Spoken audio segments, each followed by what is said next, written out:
오늘은 6교 용어 중에 6교 문점의 중심이 되는 8개의 효, 파료에 대해서 알아볼게요. 파료는 움직임에 따라 정효, 동효, 정효, 변효가 있고요. 위치에 따라서는 세효, 응효, 간효, 대효가 있습니다. 그럼 각각의 8효에 대해 알아볼까요? 첫 번째, 괴상을 그리면 나타나는 정효, 발을 정자로 기준이 되는 효, 즉 하나의 괴를 이루는 6개의 기본 효를 말합니다. 그리고 이 정효는 정효와 동효 두 가지로 나누어지는데요. 똑같은 정효라 해서 혼돈되실 수 있는데요. 고요할 정자로 기본 효인 발을 정의 정효 중에서 발동하지 않고 가만히 있는 안정된 효를 말합니다. 일진과 월건에 충곡 없이 괴가 모두 움직임 없는 정효라면 아무 일이 일어나지 않는 평온한 괴라는 얘기가 됩니다. 그럼 동효는 뭘까요? 움직일 동자로 고요한 정효와 반대되는 발을 정효 중에서 발동된 효를 말합니다. 동효는 일진 월건처럼 정효를 생극충합할 수 있으나 월건, 일진, 공망된 효, 복신, 다른 동효가 화출한 변효는 생극하지 못합니다. 월건과 일진의 힘을 받으면 더욱 강해집니다. 그리고 변효, 음의 기운이 가득 차면 양이 되고 양의 기운이 가득 차면 음이 되는 것을 동이라고 하죠. 즉 양효가 동이 되면 음효로 변하는 것이고 음효가 동하게 되면 양효로 변하게 됩니다. 변할 변의 변효는 동효가 화출한 효를 말합니다. 동효가 음이라면 변효는 양이 되는 것으로 음양이 반대가 됩니다. 동효에서 변하였으므로 다른 효와의 작용이 불가능하며 동효하고만 극충할 수 있습니다. 동효가 1의 시작, 즉 시초라면 변효는 그 1이 변한 1의 마무리가 되고 동효가 문점에 대한 변화의 조짐, 사건의 발달이라면 변효는 즉 문점의 응시점, 답이 됩니다. 자, 그럼 괴를 보며 다시 한번 알아볼까요? 4개도 모두 양효, 4개도 모두 양효네요. 11번 건이천괴가 됩니다. 괴상을 이루는 초효에서 2효, 3효, 4효, 5효, 상효까지의 6개의 괴가 보이시죠?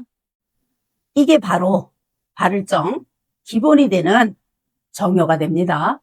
2효에 움직임이 보이네요. 움직이는 것은 동효라고 했죠? 그럼 2효를 제외한 나머지 움직이지 않는 효는 고여할 정효가 됩니다. 2효 동효가 양효죠? 양기운이 가득 차면 음으로 바뀐다고 했죠? 그래서 음효로 바뀌었네요. 이게 바로 변효가 됩니다. 11번 건이천괴가 13번 천하동인괴로 변한 것이죠. 자, 이제는 위치에 따라 남은 4개의 효를 알아볼까요? 우선 대효, 대할 대자의 대효는 서로 짝이 된 효를 말합니다. 서로 반대된 효, 즉 4개와 1개를 나누어서 초효와 사효, 2효와 5효, 3효와 상효 등 대칭을 이루는, 즉 정응하는 효를 말합니다. 각각 대응 시 합충 생극 작용이 아주 중요합니다. 우리 세이와 소속궁 영상에서도 설명드렸는데요. 대표적인 대효가 바로 세요와 응요일 거예요. 자, 그러면 세요 먼저 알아볼게요. 인간세로 정여중, 자신을 나타내는 효를 말합니다. 점치는 문전자, 나로 1대1 점사에서는 우리 편을 얘기합니다. 응요는 세요에 정응하는 이치에 놓인다고 했죠. 반대로 의요는 응할 응자로 정여중 상대나 목적을 나타내는 효를 말합니다. 즉 상대방, 상대편, 생각을 말하는 것이죠. 세요와 응요는 상대적인 것으로 세응의 확인은 사회적 관계성을 통변하는 유효하게 기본 원리가 됩니다. 그래서 응요는 궁합, 동업, 승부 등 1대1 점사에서 중요하게 쓰입니다. 세요는 천시점에서는 땅, 산이 되고 분배점에서는 혈이 됩니다. 응요는 천시점에서는 하늘, 분배점에서는 조산이 됩니다. 마지막 간요, 사이간자로 세요와 응요 사이에 있는 효를 말합니다. 세요와 응요의 관계에 따라 힘을 얻거나 힘을 잃는 등 괴의 변화에 영향을 주게 되며 내 생활의 조건이나 환경 또는 소개자, 중개자가 됩니다. 자, 그럼 괴를 보며 다시 한번 알아볼까요? 내캐는 2번 이태태, 애캐는 1번 일건천으로 12번 천택니께입니다. 내캐와 애캐를 우선 나누어 초효와 사효, 이효와 우효, 삼효와 상효, 정응하는 효가 대효가 됩니다. 이제 세효를 찾아볼까요?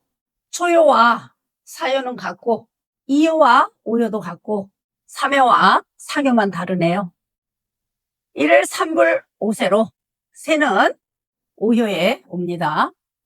응효는 정응하는 자리에 오니 이효에 응효가 옵니다. 그리고 간효는 오효, 세효와 이효, 응효 사이에 있으니 3, 4효가 간효가 됩니다. 소송점의 경우 증인으로 3효는 응효의 편이 되고 4효는 세효의 편이 됩니다. 간효는요, 예를 들어서 결혼점이라면 즉 세효의 옆에 있는 간효는 세효의 중매자가 되고 응효, 바로 옆에 있는 간효는 응효의 즉 중매자가 됩니다. 간효와 반대로 세효와 응효의 밖에 있는 효는 여기서는 초효와 상효가 되겠죠. 이 두 효는 방효라고 하는데요. 환경이나 외부의 영향을 의미합니다.